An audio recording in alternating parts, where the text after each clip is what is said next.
പ്രധാനമന്ത്രിയുടെ ലക്ഷ്യങ്ങൾ നിഗൂഢമാണ്. ഫലം കാണുമ്പോൾ മാത്രം തിരിച്ചറിയാൻ പറ്റുന്ന തരത്തിലാണ് അതിനായുള്ള പദ്ധതികൾ അദ്ദേഹം മെനയുന്നത്. ബ്രിക്സ് ഉച്ചകോടിയിൽ പങ്കെടുക്കുന്നതിനടക്കം ഇത്തവണത്തെ അദ്ദേഹത്തിന്റെ വിദേശ പര്യടനത്തിലും ഒരുപാട് നിഗൂഢതകളും മറങ്ങിയിരിക്കുന്നതായി നമുക്ക് കാണാൻ സാധിക്കും. ബ്രിക്സ് ഉച്ചകോടിക്ക് ശേഷം പ്രധാനമന്ത്രി തന്റെ 5 രാഷ്ട്ര സന്ദർശനത്തിന്റെ അവസാന ഘട്ടമായി എത്തിയത് നമീബിയയിലാണ്. വിദേശകാര്യ വിദഗ്ധരടക്കം മോദിയുടെ ഈ സന്ദർശനത്തെ നിർണായകമായിട്ടാണ് കാണുന്നത്. എന്തുകൊണ്ട് പ്രധാനമന്ത്രി നമീബിയ സന്ദർശിക്കുന്നു? ഈ ആഫ്രിക്കൻ രാജ്യത്തെ കൊണ്ട് ഇന്ത്യക്ക് എന്താണ് പ്രയോജനം? നമീബിയയിലെ സമ്പന്നമായ ധാതുക്കളാണ് പ്രധാനമന്ത്രി മോദിയുടെ പ്രധാന ലക്ഷ്യം. ലോകത്തിലെ ഏറ്റവും വലിയ 3ാമത്തെ യുറേനിയം ഉൽപാദകരും ലിഥിയം, സിങ്ക, അപൂർവ ലോഹങ്ങൾ എന്നിവയുടെ ഏറ്റവും വലിയ ഉൽപാദകർ കൂടിയാണ് ഇവർ. അതേസമയം ഇന്ത്യയുടെ ഊർജ്ജ സുരക്ഷാ തന്ത്രത്തിന്റെ ഭാഗമായി നിർമ്മിക്കുന്ന ആണവ റിയാക്ടറുകൾക്ക് ഇന്ധനം നൽകുന്നതിനായി 2033 വരെ യുറേനിയം ഇറക്കുമതി വർദ്ധിപ്പിക്കാനുള്ള ശ്രമം നടക്കുകയാണ്. അതിനാൽ തന്നെ നമീബിയയിൽ നിന്ന് ഇന്ത്യയിലേക്ക് യുറേനിയം ഇറക്കുമതി നടത്താനുള്ള ശ്രമത്തിന്റെ ഭാഗം കൂടിയാണ്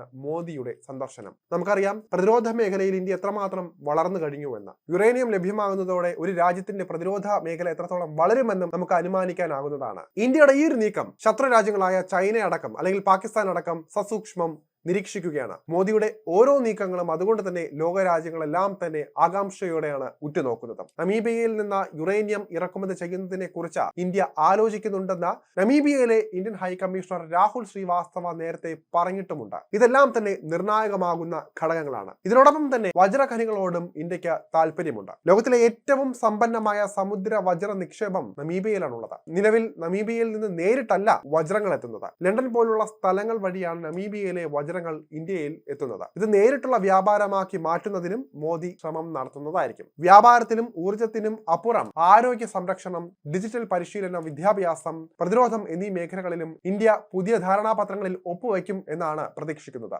നമീബിയയുടെ തലസ്ഥാനമായ വിൻഹോക്കിൽ ഒരു പുതിയ IT സെന്ററും സ്ഥാപിക്കുന്നുണ്ട്. നമീബിയയിലെ യുവാക്കൾക്കും സിവിൽ സർവീസുകാർക്കും ഡിജിറ്റൽ ഗവേണൻസിലും സൈബർ സുരക്ഷയിലും പരിശീലനം നൽകുന്നതിനായാണ് ഇത്. ഇവർക്ക് വേണ്ട പരിശീലനവും ഇന്ത്യ നൽകും.